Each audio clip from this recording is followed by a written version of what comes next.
ಆತ್ಮೀಯ H16 news ಅರ್ಥಾತ್ ಹಿ ಸೀತಾರಾಮ್ಗೆ ಸ್ವಾಗತ. ನಾನು ನಿಮ್ಮವ ಎಂ ಆಯಿತು ಮಲ್ಲಪ್ಪ ಜೋತಾವರ್. ಕೊನೆಗೂ ಮೂರನೇ ವಿಶ್ವ ಯುದ್ಧ ಆರಂಭ ಆಯ್ತಾ? ಇದು ದೊಡ್ಡ ಪ್ರಶ್ನೆ. ಅಮೆರಿಕ ಎಂಟ್ರಿ ಹೊಡಿತು, ಇರಾನ್ ಮೇಲೆ ದಾಳಿ ಮಾಡಿತು.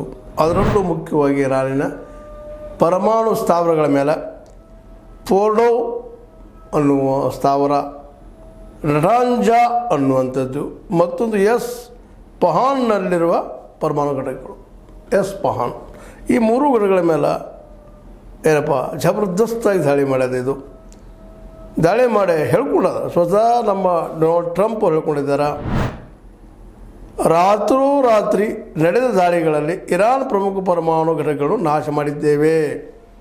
ಇದು ಸೇನೆಗೆ ಸಂದ ಯಶಸ್ಸು ಅಂತ ಹೇಳ್ಕೊಂಡಿದ್ದಾರೆ.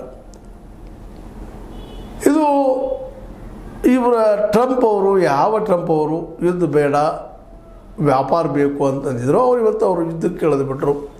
ಇನ್ನು ಮೋಸ್ಟ್ಲಿ ಇವರಿಗೆ ಶಾಂತಿಯ ನೊಬೆಲ್ ಬಹುಮಾನ ಸಿಗಲಿಕ್ಕಿಲ್ಲ ಅನ್ನೋದು ನೆನಪು ಮಾಡಬೇಕಾಗಿದೆ. ಇವರು ಆಯ್ಕೆಯಾಗಿ ಬಂದಿದ್ದು ಯುದ್ಧ ಮಾಡುವುದಿಲ್ಲ ಅಂತೇಳಿ ಜನ ಒಪ್ಪಿ ಅಮೇರಿಕನ್ಸ್ ಇವ್ರಿಗೆ ಮತ ಹಾಕಿದ್ರು. ಇವತ್ತು ಸಾಕಷ್ಟು ವಿರೋಧ ಬರ್ತಾಯಿದೆ ಅಮೇರಿಕೆಯಲ್ಲಿ. ಅದೊಂದು ಕಡೆಗೆ ಯಾಕಪ್ಪ ಅಂತಂದ್ರೆ ಸ್ವತಃ ಅವ್ರ ದೇಶದಲ್ಲೇ ಜನ ಮನ್ನಣೆ ಇದಕ್ಕಿಲ್ಲ ಅನ್ನೋ ಸ್ಪಷ್ಟ ಆಗ್ತಾಯಿದೆ. ಇನ್ನೊಂದು ದಾಳಿ ಮಾಡಿದರು, ಎಂಟ್ರಿ ಹೊಡೆದಂಗಾಯಿತು. ಇನ್ನಿದ್ರ ಮುಂದೆ ಏನು?